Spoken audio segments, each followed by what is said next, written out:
example of this. I teach a lot around the world these days. And this is no exaggeration. I'll go back to places I've been like 10, 20 years. And the person I talked to 20 years ago comes up to me and they have a particular problem. And I suggest, well, maybe you want to consider doing, maybe some therapy or something like that. Step outside the meditative box, get some help. They come back 20 years later, exactly the same problem.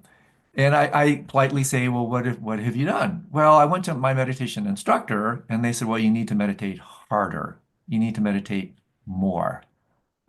No, you both need therapy, right? Right. So if you put all your eggs in one basket, I mean, good luck. Um, Theoretically, yes. Theoretically, the teachings on emptiness, for instance, theoretically, they can handle everything for sure.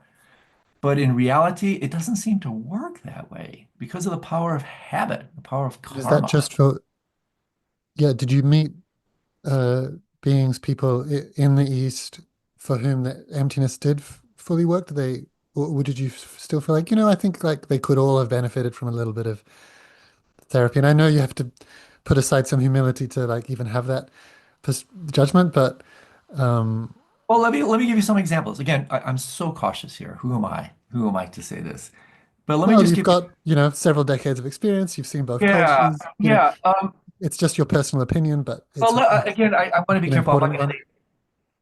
I'm not going to name names. But you don't have to scratch too far below the surface in the spiritual biz. Any tradition to find scandal, power abuse, sex abuse. It's everywhere. Mm, And I hate to say it, it's going to continue forever mm, until people understand the difference between structures and states of consciousness. And so I don't have to have been at the side. And I have witnessed some things that were pretty eye-opening to me that were like, wait a second, this just does not compute.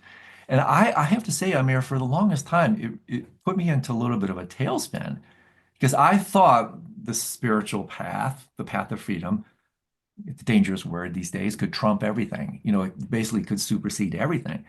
mm, And again, in theory, theoretically it can. I mean, if you understand the empty nature of everything, it basically can handle everything. But in reality, it doesn't seem to. So you can read about it. I won't name names, but endless um, scandals, abuse. What is going on there? These are people that have high, high levels of state realization, relatively stable in that vertical. Actually, no, that would be a horizontal vector. This is the difference between waking up and growing up, or the difference between vertical and horizontal enlightenment. You can look at them at two different axes. They're pretty darn awake on one level, but unless they remain in complete silence and don't do a thing, say a thing, the minute they move, say, or do anything, they have no choice but to express their state level of realization through their structural level of development. They have no choice. And that's where the crap hits the fan because they have a lofty, amazing state experience of Turiya, Dharmakaya, whatever you want to call it. They then filter it through whether they know it or not. That's why these filters, blind spots are so damaging. And they do all the crazy, hurtful, painful things they do. How can you possibly explain this without using something like these two vectors of development?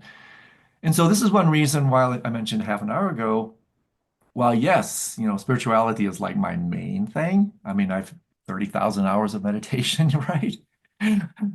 And it's like my main thing, but it is definitely not my only thing.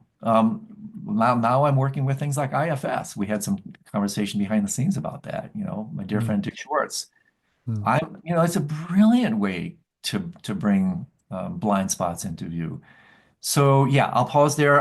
Yeah, I won't name names, but you don't have to look very far to see these scandals. And I'm telling you, it ain't gonna stop. It's just not gonna stop if people put all their eggs in one of these vectors or another. And so this is why I think an integral, open-minded, systemic approach to human development to me is so critically important. Quick announcement. Off the back of this following discussion, we arranged a full online workshop with Andrew Holecek on the 4th of September, which you can find at adventuresinawareness.com.